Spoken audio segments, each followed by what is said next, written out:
Grace ഈ ആക്ടിങ്ങിലേക്ക് വന്നു കഴിഞ്ഞാൽ നമ്മൾ സെലിബ്രേറ്റഡ് ആവുക, ഈവൺ ഇഫ് നമുക്ക് സെലിബ്രേറ്റഡ് ആവാൻ താല്പര്യം ഇല്ലെങ്കിൽ പോലും അവിടെ നമുക്ക് നമ്മുടെ ഒരു പ്രൈവസി എന്ന് പറയുന്നൊരു ഏരിയ ഉണ്ട്. നമ്മുടെ ഇമോഷണൽ ഇൻബാലൻസ് എന്ന് പറയുന്ന കാര്യത്തെ ആളുകൾ എത്രമാത്രം മനസ്സിലാക്കും എന്നുള്ളൊരു കാര്യമുണ്ട്. അപ്പം സെലിബ്രിറ്റി ആയി എന്ന് മനസ്സിലാക്കിയ ഒരു മൊമെൻറ്റിൽ ഉള്ളിലൊരുപാട് നമ്മൾ ഓക്കെ അല്ലെങ്കിലും പുറത്ത് ഓക്കെ ആണെന്ന് കാണിക്കേണ്ട അവസ്ഥകളുണ്ട്. അതിനിപ്പോൾ ഗ്രേസ് ഓക്കെ ആണോ അങ്ങനത്തെ സിറ്റുവേഷൻസിനോട്? തുടക്കത്തിലെ ഭയങ്കര എക്സൈറ്റഡ് ആയിരുന്നു, ആയി എല്ലാവരും എന്നെ തിരിച്ചറിയുന്നു, അതായിരുന്നല്ലോ ആഗ്രഹം. പക്ഷെ ഒരു പോയിന്റ് കഴിയുമ്പോൾ എല്ലാ ആക്ടേഴ്സിനും ഉള്ളതാണ് ഒരു സ്റ്റേജിലൂടെ കടന്നു പോകും നമ്മൾ.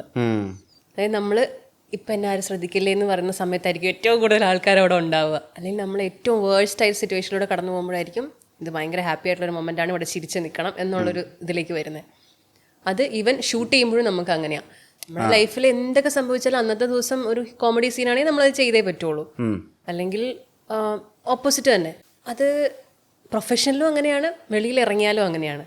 അപ്പോൾ ഒരു പോയിന്റ് കഴിയുമ്പോൾ നമ്മളത് യൂസ്ഡ് ആയിട്ട് നമുക്കതൊരു നോർമൽ ലൈഫിൻ്റെ ഒരു പാർട്ടായിട്ടേ ഫീൽ ചെയ്യത്തുള്ളൂ. മനസ്സിലായോ? അതായത് ഇപ്പം ഫോർ എക്സാമ്പിൾ ഞാൻ ഒരു പടം ഷൂട്ട് ചെയ്യുന്ന സമയത്ത് എൻ്റെ വീട്ടിൽ ഒരു മരണം സംഭവിച്ചു.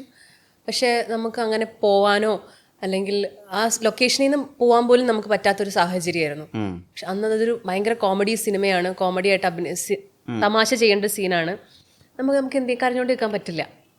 അതിൻ്റെ റിയാലിറ്റി അക്സെപ്റ്റ് ചെയ്യുക, ചിരിച്ച് ബിഹേവ് ചെയ്യുക, അഭിനയിക്കുക എന്നുള്ളത് മാത്രമേ നമുക്ക് ചെയ്യാൻ പറ്റുള്ളൂ. അത് കഴിഞ്ഞ് നമ്മൾ മാറിയിരുന്ന് കരഞ്ഞോ ഇല്ലയോ എന്നുള്ളതല്ല അതിൻ്റെ വിഷയം.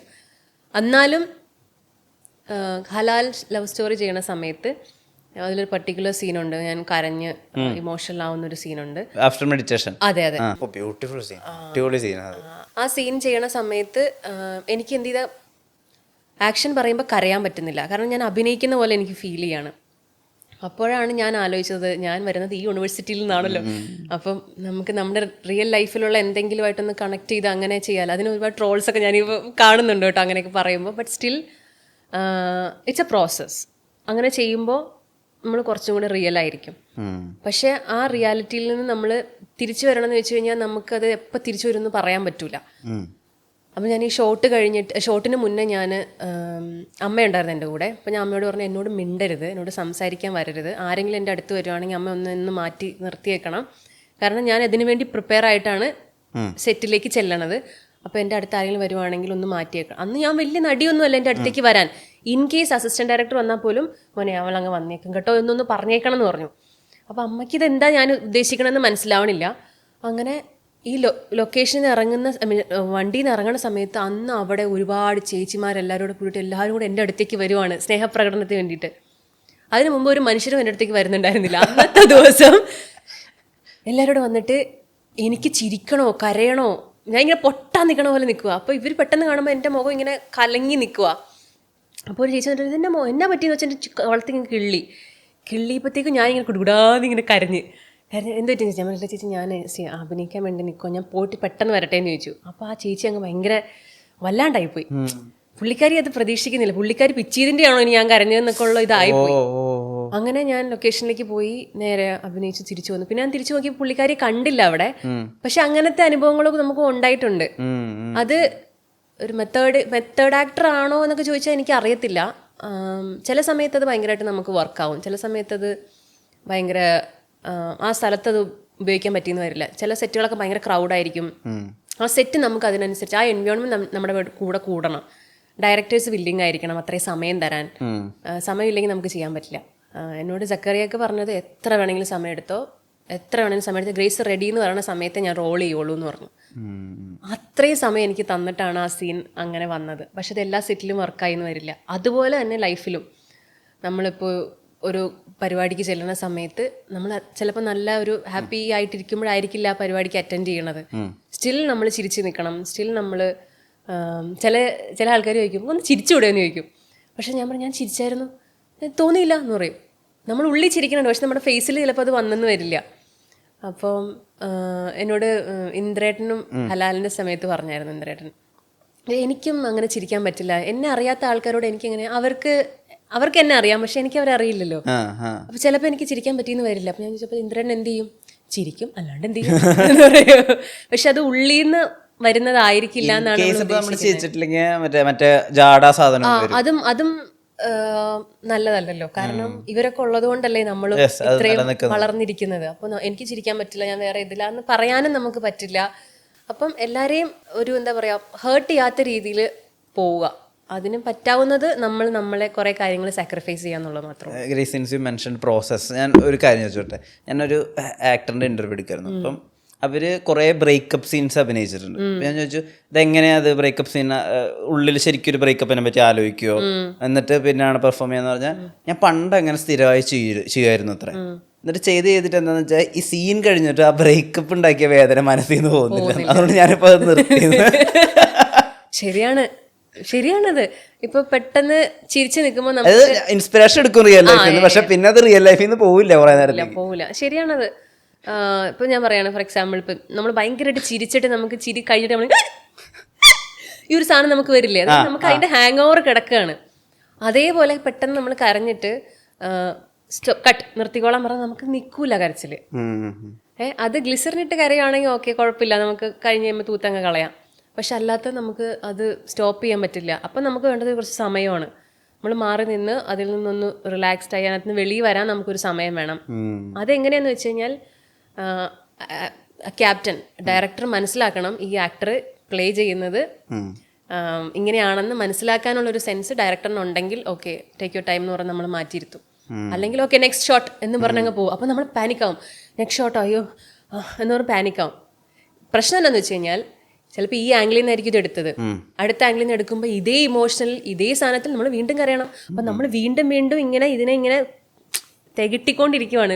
ലിറ്ററലി പശു പുല്ല് കഴിക്കുന്ന പോലെ ഇങ്ങനെ ഇട്ട് ചവച്ചുകൊണ്ടിരിക്കുക. അപ്പം ഒരു 5 to 10 minutes ഒക്കെ കഴിയുമ്പോൾ നമുക്ക് ഇതിനകത്ത് നിന്ന് റിക്കവർ ആവുക എന്ന് പറയുന്നത് അത് നമുക്ക് അതിനായിട്ടുള്ള സമയം എടുക്കും. അത് എല്ലാ ആക്ടേഴ്സും അങ്ങനെയല്ല കേട്ടോ. വളരെ കുറഞ്ഞ ആക്ടേഴ്സ് മാത്രമേ അങ്ങനെ ചെയ്യുന്നവരുള്ളൂ. എല്ലാ ആക്ടേഴ്സിനും ഇത് കേൾക്കുമ്പോൾ ചില ആൾക്കാർ ഇതിൻ്റെയൊക്കെ വല്ല ആവശ്യമുണ്ടോ, അങ്ങ് അഭിനയിച്ചാൽ പോരേന്ന് പറയും. പക്ഷെ അത് എനിക്ക് അങ്ങനെ പറ്റില്ല. അതെൻ്റെ പ്രശ്നമാണെന്ന് വെച്ചാൽ എനിക്ക് അറിയത്തില്ല.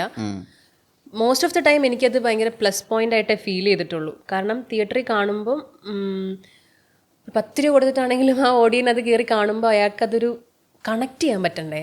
At the end of the day നമ്മൾ ചെയ്യണത് നന്നായി, സിനിമ എനിക്ക് അത്ര വർക്കായില്ല പക്ഷെ നിങ്ങൾ ചെയ്തത് നന്നായി എന്നെങ്കിലും ഒന്ന് പറയാനായിട്ട് പറ്റുന്ന രീതിയിൽ വൃത്തിയായിട്ടൊന്ന് ചെയ്ത് വെക്കുക എന്നുള്ളത്. അതിൽ ഇച്ചിരി പെയിൻ നമ്മൾ അനുഭവിച്ചാലും കുഴപ്പമില്ല.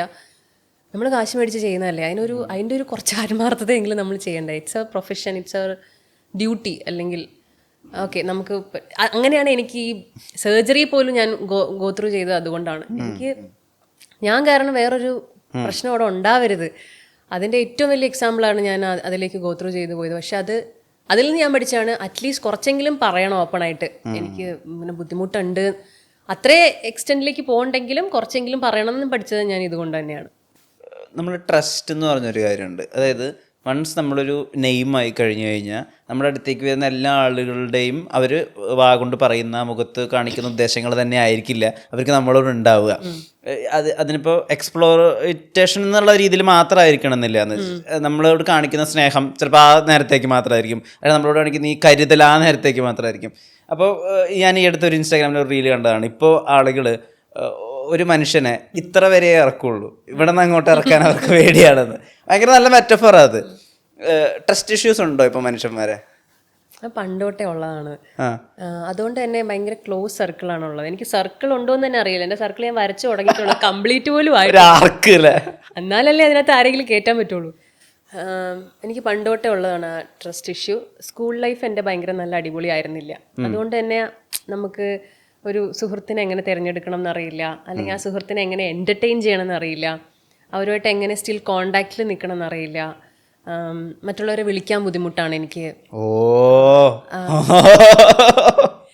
എൻ്റെ മനസ്സിൽ കൂടെ പോകണം, ഞാൻ വിളിച്ചാൽ അവരിപ്പോൾ തിരക്കിലായിരിക്കുമോ, അല്ലെങ്കിൽ ഞാൻ വിളിക്കുന്നത് അവർക്കിപ്പം ഓക്കെ ആയിരിക്കുമോ, അല്ലെങ്കിൽ ശരിയാണോ വേണോ വേണ്ടേ, അങ്ങനെ ഒരു 10,000 വട്ടം ഞാൻ ആലോചിക്കും. എനിക്കൊരു കോള് വന്നാലും ഞാൻ അതേപോലെ ആലോചിക്കും, ഇവരെന്തിനാ എന്നെ ഇപ്പോൾ വിളിക്കുന്നത്, ഞാനിപ്പോൾ എന്താ സംസാരിക്കും ഇവരോട്, എനിക്കൊന്നും പറയാനില്ലല്ലോ, അയ്യോ ഞാൻ അന്ന് വിളിച്ചപ്പോഴത്തേക്ക് എടുത്തില്ലല്ലോ, അയ്യോ ഇങ്ങനെ ഒരു 100 കൂട്ടം കാര്യങ്ങൾ എൻ്റെ മനസ്സിലേക്ക് പോകണേ. ചിലപ്പോൾ അവരൊന്നും അത് ആലോചിക്കുന്ന പോലും ഉണ്ടാവില്ല. എനിക്കുള്ള സുഹൃത്തുക്കളും അങ്ങനെ തന്നെ. എന്നെ ജഡ്ജ് ചെയ്യാത്ത കുറച്ച് ആൾക്കാർ മാത്രമേ ഞാൻ അതുകൊണ്ട് ഒരാളുമായിട്ട് ഫസ്റ്റ് സംസാരിക്കുമ്പോഴും ഒരു സൗഹൃദത്തിലേക്ക് പോകുന്നു എന്നറിയുമ്പോൾ ഞാൻ ആദ്യം പറയും ഞാൻ വിളിക്കുമെന്ന് പ്രതീക്ഷിക്കരുത് കേട്ടോ. ചിലപ്പോൾ ഞാൻ വർഷങ്ങളോളം വിളിച്ചെന്ന് വരില്ല, ബട്ട് സ്റ്റിൽ എന്നെ കാണുമ്പം അതേപോലെ തന്നെയായിരിക്കും ഞാൻ. എനിക്കൊരു മാറ്റം ഉണ്ടാവില്ല, അതേ മെമ്മറി എൻ്റെ മൈൻഡിലുണ്ടാവും.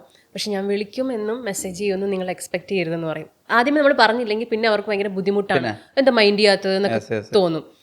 എനിക്കുള്ള സുഹൃത്തുക്കളും അങ്ങനെ തന്നെയാണ്. വിരലിൽ എണ്ണാൻ പോലും ഇല്ലാത്ത സുഹൃത്തുക്കളെ എനിക്കുള്ളൂ. പക്ഷേ they know me very well. അതൊരു എൻ്റെ ഒരു നെഗറ്റീവായിട്ട് തന്നെ ഞാൻ കരുതുന്നത്. പക്ഷേ ഈ പ്രൊഫഷനിൽ ഒന്ന് ആലോചിച്ച് നോക്കൂ വിഷ്ണു, ഞാൻ എങ്ങനെ പ്രൊഫഷനിൽ പിടിച്ചു നിൽക്കുന്നു എന്ന് ആലോചിച്ച് നോക്കൂ. പ്രൊഫഷണൽ എനിക്കിപ്പോഴും അറിയാം ആക്ടേഴ്സ് പടത്തിന് റോള് കിട്ടാൻ അങ്ങനെയല്ല, അവർക്ക് അതൊരു കൈൻഡ് ഓഫ് ജസ്റ്ററാണ്. എപ്പോഴും ഞാനിവിടെ ഉണ്ടെന്ന് അറിയാൻ വേണ്ടിയിട്ട് ഡയറക്ടേഴ്സിന് ഗുഡ് മോർണിംഗ് എന്ന് സ്ഥിരമായി അയക്കുന്ന ആക്ടേഴ്സ് ഉണ്ട്, ബർത്ത്ഡേ അയക്കുന്ന ആക്ടേഴ്സ് ഉണ്ട്. കാൺ ഡു ദാറ്റ്. അയ്യോ, അതെനിക്ക് ഞാൻ ആകെ ചെയ്തേക്കണത്, ഞാൻ സർജറിക്ക് പോയ സമയത്ത് റാം സാറിനെ വിളിച്ചു, മമ്മൂക്കേനെ വിളിച്ചു. അതാണ് ഞാൻ അങ്ങോട്ട് വിളിച്ചേക്കുന്നത് ആകെ.